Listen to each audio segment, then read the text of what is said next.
আমি তো এরকম একজন ফকির চিনতাম, মারা গেছে, আব্দুর রব নাম, দারুসালাম মহল্লায় বাড়ি ছিল। আপনারা যে শুনে আসবেন প্রয়োজনে।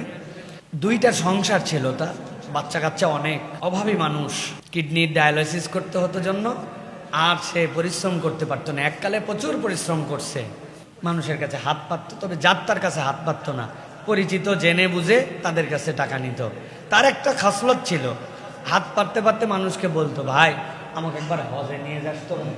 10 টাকা দেওয়া এক কথা, আর হজে নিয়ে যাস তুই, আবার কি ভিক্ষা? এরকম ভিক্ষা কোনোদিন কাউকে করতে শুনছেন আপনারা? না, আমি শুনছি। এই লোক বলে আমাকে একটু হজে নিয়ে যান ভাই, ওই লোক 500 টাকা দিয়েছে, সাথে এটা বলছে। তো এরকম অনেকবার বলতে বলতে কার কাছে যায় বলছে, ওই লোক বলছে, আরে জবর ভিক্ষুক তো, আল্লাহর ঘরে যাওয়ার ভিক্ষা করছে, যা আমার অফিসে আসিস। পরের দিন অফিসে আসছে, আর পাসপোর্ট টাসপোর্ট অফিসের লোকজনকে বানায় দিয়ে 2 বার হজ করছে।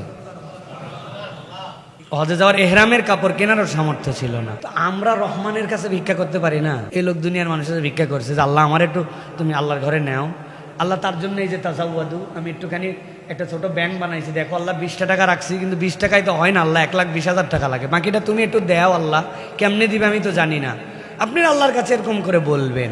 এই বান্দা যদি এই বলা অবস্থাতেও মারা যায়, তাহলে আল্লাহ নিয়তের কারণে আল্লাহ তাকে হজকারী উমরাকারীর দপ্তরে নাম লেখায় নিতে পারে।